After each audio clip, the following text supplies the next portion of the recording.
എന്നോട് സ്നേഹമുണ്ടോ, എന്നോട് എത്ര സ്നേഹമുണ്ട്, എന്നെ വിട്ടുപോകുവോ എന്നൊക്കെ ആവർത്തിച്ച് ചോദിക്കാറുണ്ടോ? ഉണ്ട് എന്ന് ഉത്തരം കിട്ടുന്നത് വരെ അസ്വസ്ഥരാവാറുണ്ടോ?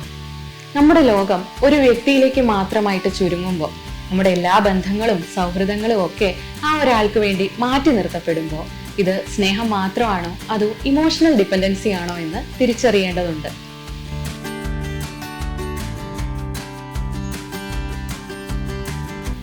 എത്രയൊക്കെ വേദനിപ്പിച്ചാലും അടർത്തി മാറ്റാനാവാത്ത വിധം നമ്മൾ ചില ബന്ധങ്ങളിൽ പെട്ടുപോകാറുണ്ട്.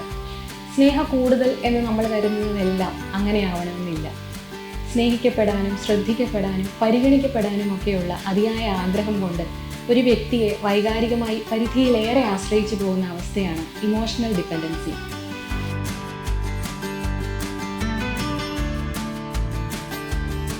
ഒരു വ്യക്തിയിൽ ഇമോഷണലി ഡിപ്പെൻഡൻ്റ് ആയി പോകുന്നത് പോകെ പോകെ നമ്മുടെ സെൽഫ് റെസ്പെക്റ്റും സെൽഫ് എസ്റ്റീമും ഒക്കെ കുറച്ചേക്കാം.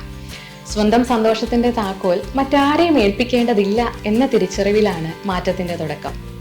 ജീവിതത്തിൽ ചെറുതെങ്കിലും പുതിയ പുതിയ ലക്ഷ്യങ്ങൾ ഉണ്ടാക്കിയെടുക്കണം. പിന്നീടാവട്ടെ എന്ന് പലവിധ കാരണങ്ങൾ പറഞ്ഞ് നമ്മൾ മാറ്റിവെച്ച കുറേയേറെ കാര്യങ്ങളില്ലേ?